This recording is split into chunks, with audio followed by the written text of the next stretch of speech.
네, 지금 한국 경제의 근간을 이루는 산업 지형도에 거대한 균열과 변화가 동시에 일어나고 있습니다. 오늘 이 시간에는 바로 그 대변역의 가장 깊은 곳으로 들어가 대한민국의 미래를 좌우할 핵심적인 흐름들을 하나하나 짚어보겠습니다. 자, 이 숫자 좀 보세요. 1억 5,500만 원. 이게 바로 삼성전자 직원들의 역대 최고 평균 연봉이라고 합니다. 와, 정말 대단하죠? 근데요, 이건 그냥 와, 연봉 높네 하고 끝날 이야기가 아닙니다. 이 숫자 하나가 지금 우리 대한민국 산업계 전체가 얼마나 거대한 변화의 소용돌이 속에 있는지를 보여주는 뭐랄까 하나의 상징 같은 거거든요. 맞습니다. 이 놀라운 숫자 이면에는요, 인공지능, 바로 이 AI 기술 패권을 차지하기 위한 보이지 않는 전쟁이 있고요. 또 주주자본주의라는 더 이상 거스를 수 없는 거대한 파도가 밀려오고 있습니다. 지금부터 그 거대한 전환의 실체가 무엇인지 하나씩 파헤쳐 보겠습니다. 네, 오늘 다룰 내용입니다. 첫 번째, AI 반도체 패권 전쟁의 서막을 열고요. 두 번째로는 차세대 배터리 시장을 향한 기업들의 담대한 베팅을 살펴보겠습니다. 세 번째는 기업 내부에서 벌어지는 지각 변동, 바로 주주환원 시대의 개막을 조명하고요. 마지막으로 이 모든 변화가 만들어내고 있는 격변의 시장 속 기회와 위기는 무엇인지 분석해 보겠습니다. 자, 그럼 첫 번째 장부터 시작해보죠. 바로 AI, 반도체, 그야말로 패권 전쟁의 서막입니다. 지금 이 순간에도 수면 아래에서 치열하게 벌어지고 있는 인공지능 시대의 심장을 차지하기 위한 경쟁, 그 현장으로 들어가 보겠습니다. 이 전쟁의 승패를 가를 핵심 무기가 바로 여기에 있습니다. HBM, 즉 고대역폭 메모리인데요. 쉽게 말해서 복잡하고 방대한 AI 연산을 하려면 데이터가 다니는 길이 어마어마하게 넓고 빨라야 하겠죠? HBM이 바로 그 역할을 하는 AI 칩을 위한 초고속, 초광폭 다차선 고속도로라고 생각하시면 됩니다. 이게 없으면 AI가 제 성능을 낼 수가 없는 거죠. 그런데 이 슬라이드를 보시면 이건 그냥 조금 좋아진 수준이 아니에요. 완전히 세대 교체 수준의 도약입니다. 삼성이 세계 최초로 양산에 들어간 이 HBM4는요, 이전 세대보다 데이터 처리 속도의 기준이 되는 대역폭이 무려 2.6배나 늘어났습니다. 그런데 더 놀라운 건 이렇게 성능은 폭발적으로 높이면서 전력 소모는 오히려 40%나 줄였다는 점이에요. 이건 정말 AI 기술의 한계를 또 한 번 뛰어넘게 만드는 진정한 게임 체인저라고 할 수 있습니다. 그럼 이 엄청난 기술을 누가 가장 원할까요? 네, 바로 단 한 곳, AI 칩 시장의 절대 강자, 엔비디아입니다. 엔비디아의 차세대 AI 칩인 베라 루빈의 이 HBM4가 탑재된다는 건 사실상 시장의 승자가 된다는 것과 같은 의미거든요. 현재로서는 기존의 끈끈한 관계를 바탕으로 SK 하이닉스가 우위를 점하고 있다는 분석이 많지만 삼성전자가 세계 최초 양산이라는 아주 강력한 카드를 꺼내들면서 정말 맹렬하게 추격하고 있습니다. 그야말로 한 치 앞을 내다보기 힘든 숨막히는 이파전이 벌어지고 있는 거죠. 그런데 이 전쟁은 이제 반도체 칩, 즉 실리콘만으로 싸우는 게 아닙니다. 이 모든 기술을 현실로 만들어낼 사람, 바로 천재 엔지니어들을 확보하기 위한 인재 전쟁으로까지 번졌습니다. 일론 머스크가 직접 한국의 KIST 학생들을 미국 본사로 초청하는 모습, 이건 굉장히 상징적인 장면이에요. 이제 국가 경쟁력이라는 건 단순히 기술력 싸움이 아니라 최고의 인재를 어떻게 지키고 또 어떻게 유치하느냐의 싸움이 된 겁니다. 구독과 좋아요는 저희가 깊이 있는 뉴스를 만드는데 정말 큰 힘이 됩니다. 자, 이제 두 번째 격전지로 한번 가보겠습니다. AI가 미래 산업의 두뇌라면 혈액 역할을 할 차세대 배터리 시장입니다. 이건 역시 조용한 총성 없는 전쟁의 한창입니다. 이 배터리 시장에서 모두가 꿈꾸는 궁극의 기술, 바로 전고체 배터리입니다. 기존 리튬이온 배터리는 액체 전해질을 써서 화재 위험이 늘 있었잖아요. 그런데 전고체 배터리는 이걸 고체로 바꿔서 안전성을 원천적으로 해결하고 에너지 밀도는 훨씬 높여서 한 번 충전으로 갈 수 있는 주행거리를 획기적으로 늘릴 수 있습니다. 전기차는 물론이고 앞으로 나올 휴머노이드 로봇 같은 미래 산업의 성패를 가를 진정한 게임 체인저 기술인 셈이죠.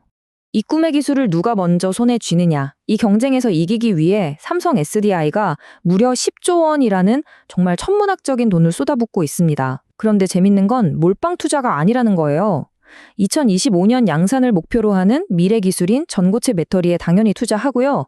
동시에 AI 데이터 센터 때문에 폭발적으로 수요가 늘고 있는 현재 시장, ESS, 그리고 가성비로 중국을 따라잡기 위한 현실적 대안, LFP 배터리까지. 그러니까 미래와 현재, 그리고 현실을 모두 잡겠다는 아주 정교한 베팅에 나선 겁니다. 여기서 특히 우리가 주목해야 할 부분이 바로 이 에너지 저장 장치, ESS입니다. 어쩌면 전고체 배터리보다 더 빠르게, 더 현실적인 수익을 가져다 줄 시장일지도 몰라요. 왜냐하면 AI 혁명이 말 그대로 전기를 어마어마하게 잡아먹거든요. 그럼 안정적인 전력 공급이 필수적일 거고 그걸 가능하게 해주는 ESS는 이제 선택이 아닌 필수가 된 거죠. SK온이 국내에 ESS 전용 공장도 없는데 대형 수주전에서 이긴 걸 보면 시장이 지금 얼마나 절박하게 ESS를 찾고 있는지 알 수 있는 대목입니다. 자, 이제 시선을 밖에서 안으로 글로벌 기술 전쟁에서 대한민국 기업 내부로 한번 돌려보겠습니다. 밖에서 벌어지는 전쟁만큼이나 치열하게 기업의 체질을 바꾸는 조용한 혁명이 지금 막 시작됐습니다. 이 그래프가 그 변화를 아주 극적으로 보여주고 있죠. 불과 한 달 사이에 우리 회사 주식을 사서 없애버리겠습니다. 즉, 자사주 소각을 발표한 기업의 수가 2배 이상 폭증했습니다. 이건 절대 우연이 아닙니다. 시장에 뭔가 거대한 압력이 작용하고 있다는 아주 강력한 신호예요. 그 압력의 정체는 바로 상법 개정안입니다. 지금까지 많은 기업들이 자사주를 사들인 뒤에 소각하지 않고 그냥 가지고 있었어요. 이걸로 경영권을 방어하거나 임원들 보너스를 주는 데 썼죠. 이게 바로 코리아 디스카운트의 아주 핵심적인 원인 중 하나로 계속 지적돼 왔거든요. 그런데 이제 자사주 매입 후 소각을 의무화하는 법이 곧 시행될 거라는 소식이 들리니까 기업들이 법이 시행되기 전에 서둘러서 주주 친화적인 모습을 보여주기 시작한 겁니다. 이건 단순히 법 하나가 바뀌는 걸 넘어서 기업 경영의 중심이 드디어 주주에게로 이동하고 있다는 패러다임의 전환을 의미합니다. 구독과 좋아요는 저희가 깊이 있는 뉴스를 만드는데 정말 큰 힘이 됩니다.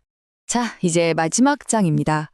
이 모든 외부와 내부의 변화가 한데 모여서 만들어내는 곳, 바로 주식시장의 현재를 들여다보겠습니다. 새로운 규칙이 만들어낸 이 격변 속에서 어떤 기업에게는 절체절명의 위기가, 또 다른 기업에게는 일생일대의 기회가 펼쳐지고 있습니다. 오는 7월부터 코스닥 시장에 아주 무서운 퇴출 시계가 작동하기 시작합니다. 어떤 주식의 가격이 30일 연속으로 1,000원, 즉 동전 가격 밑으로 떨어지면 일단 관리 종목으로 지정됩니다. 그리고 그로부터 90일, 약 3달 안에 주가를 다시 회복하지 못하면 바로 상장 폐지 절차에 들어가게 되는 겁니다. 한계에 물린 기업들에게는 그야말로 시간이 얼마 남지 않은 데스노트가 주어진 셈이죠. 이 새로운 규칙이 가져올 파급력은 이 숫자 하나로 모든 게 설명됩니다. 바로 150입니다. 거래소에서 시뮬레이션을 해봤더니 이 규정 때문에 상장 폐지되는 기업 수가 지금의 연간 50곳 수준에서 최대 150곳까지 무려 3배나 늘어날 수 있다는 예측이 나왔습니다. 시장의 체질을 건강하게 만든다는 명분 아래 정말 대대적인 옥석 가리기가 예고된 겁니다. 이렇게 규제 압박이 거세지니까 M&A 시장이 아주 뜨겁게 달아오르고 있습니다. 한 업계 관계자의 말처럼 상장 폐지라는 시한폭탄에 쫓기는 회사 오너들이 경영권을 원래 가치보다 20에서 30%씩 싸게 내놓는 투매, 영어로는 파이어셀 현상이 벌어지고 있는 거죠. 다시 말해 누군가의 위기가 알짜 기업을 싸게 살 수 있는 절호의 기회가 되고 있는 겁니다. 자, 이제 이 모든 조각들을 한번 맞춰보겠습니다. 지금 대한민국 대표 기업들은 말 그대로 양쪽에서 압박을 받는 샌드위치 신세입니다.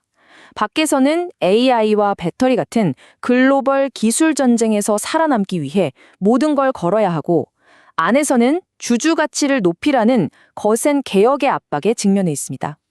이 두 개의 거대한 압력이 만나면서 두산의 SMR이나 로봇 사업처럼 새로운 성장 동력이 폭발하는 엄청난 기회가 만들어지기도 하고요. 반대로 한계에 부딪힌 기업들이 시장에서 무더기로 퇴출되는 잔인한 위기가 나타나기도 합니다. 결국 더 빠르고 더 투명하지만 동시에 훨씬 더 무자비한 경쟁의 시대가 우리 앞에 펼쳐지고 있는 겁니다. 결국 우리는 이 거대한 질문 앞에 서게 됩니다. 밖에서는 생존을 위한 무한 경쟁, 안에서는 체질을 바꾸라는 개혁의 요구. 이 이중 압력 속에서 과연 주식회사 대한민국은 과거의 성공 방정식에서 벗어나 새로운 성장의 시대를, 르네상스를 맞이할 수 있을까요? 아니면 이 거대한 압력을 이기지 못하고 결국 균열하게 될까요?